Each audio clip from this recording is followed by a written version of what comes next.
என் அன்பு வணக்கம். இன்றைக்கி ரொம்ப இன்ட்ரெஸ்டிங்காக நம்ம குழி பணியாரம் தான் செய்ய போகிறோம். இது எப்படி செய்யலான்னு பார்க்கலாம். கேஸ் ஆன் பண்ணி ஒரு கடாயை வச்சுட்டு கடாயில் எண்ணெய் ஊற்றிக்கலாம். எண்ணெய் நல்லா காயட்டும். காஞ்சதுக்கப்புறமா சீரகம் போட்டுக்கலாம். அதுக்கப்புறம் கடலைப்பருப்பு 1 டேபிள் ஸ்பூன் போட்டுக்கலாம். போட்டு நல்லா ஃப்ரை பண்ணிவிடுங்க. கடுகு சீரகத்தை ஆட் பண்ணிக்கலாம் அதோடு சேர்த்து.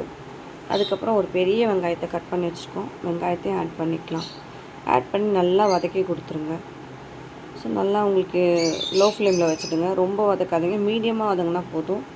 ரொம்ப சூப்பராக இருக்கும். அதுக்கப்புறம் கொஞ்சமாக பெருங்காயத்தூளும் உப்பும் போட்டுக்கலாம். பச்சை மிளகா ஆட் பண்ணிக்கலாம். உங்கள் காரத்துக்கு ஏற்ற மாதிரி பச்சை மிளகா ஆட் பண்ணிக்கலாம். ஸோ காஞ்ச மிளகா கூட ஆட் பண்ணலாம். நான் பச்சை மிளகா தான் ஆட் பண்ணியிருக்கேன். ரொம்ப சூப்பராக இருக்கும், டேஸ்ட்டாகவும் இருக்கும். பெருங்காயம் போட்டுக்கோங்க, ரொம்ப நல்லது. உப்பு தேவையான அளவு யூஸ் பண்ணிக்கோங்க. ஆல்ரெடி நம்ம நார்மல் இட்லி ஊற்றுற மாவு தான் எடுத்து வச்சுருக்கோம். அந்த மாவு வச்சு தான் நம்ம குழி பணியாரம் செய்கிறோம். இதுக்குன்னு ஒரு மாவு எதுவுமே அரைக்க வேணாம். நம்ம வீட்டில் என்ன மாவு இருக்கோ அந்த மாவு வச்சு நம்ம செஞ்சாவே ரொம்ப சூப்பராக இருக்கும். ஒரு கைப்பிடி அளவுக்கு கொத்தமல்லி, புதினா எல்லாமே சமமாக எடுத்து வச்சுருக்கோம். கருவேப்பிலை எல்லாத்தையுமே நல்லா வதக்கி கொடுத்துடலாம். கொடுத்ததுக்கப்புறமா நார்மலாக எடுத்து வச்சுருக்க தோசை மாவில் ஆல்ரெடி ரெடி பண்ணி வச்சுருக்கோம். அந்த தோசை மாவில் இந்த மசாலாவை கொட்டி கலந்துடலாம். கலந்துட்டு எல்லாத்தையும் நல்லா மிக்ஸ் பண்ணிவிடுவோம். கைவிடாமல் கிண்டிகிட்டே இருங்க.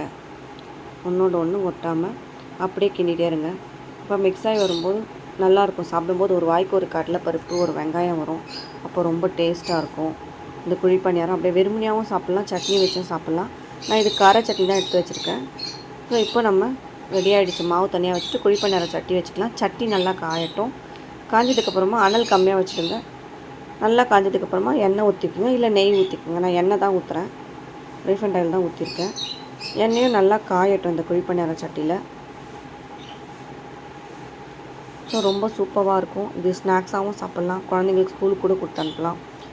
ஸோ நம்ம வீட்டில் மார்னிங் பிரேக்ஃபாஸ்ட்டாக கூட சாப்பிட்லாம். நான் பிரேக்ஃபாஸ்ட்டாக தான் செஞ்சேன். ஸோ ரொம்பவும் ஹெல்த்தியாகவும் இருக்கும். புதுசாக ஏதாச்சும் பார்க்கும்போது சப்ஸ்கிரைப் பண்ணிவிடுங்க.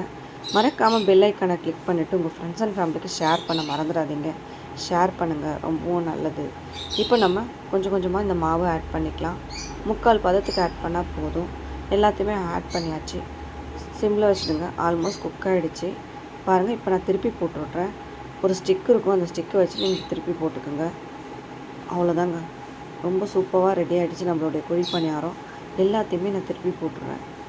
எப்போ பாரு தோசை இட்லி செய்யாமல் இந்த மாதிரி வித்தியாசமாக செஞ்சு கொடுக்கும்போது ரொம்ப சூப்பராக இருக்கும் டிஃபனு. ஸோ பாருங்கள், சூப்பராக ரெடி ஆகிடுச்சு நம்மளுடைய குழி பணியாரம். நம்ம எல்லாத்தையுமே எடுத்து வேறு ஒரு பிளேட்டில் மாற்றிடலாம். அவ்வளோதாங்க, ரொம்பவும் டேஸ்ட்டான நம்மளுடைய குழி பணியாரம் சூப்பராக ரெடி ஆகிடுச்சு. இதுக்கு கார சட்னி தான் வச்சுருக்கேன். இந்த வீடியோ நம்ம சேனலில் வரும்.